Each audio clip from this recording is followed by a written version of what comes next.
Welcome to One Chemistry. This is 365 Chemistry series. Daily one question for you. Here you have cyclooctane and bromine and tertiary butoxide and you are using LDA. You have to find what will be the final product.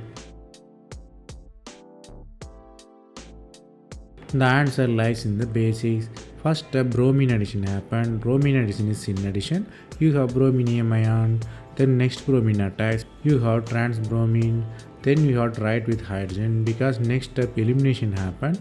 So E2 elimination happened. You have alkene formation. Again you have hydrogen. Then you are using LDA. LDA abstract the proton because it is a base. Again you have pi bond formation which become alkene there. The concept you have to learn here is the reaction mostly continues until the leaving group present in the system.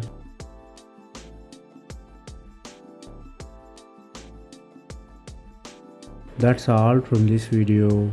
Thanks for watching. If you have any suggestion, comment below.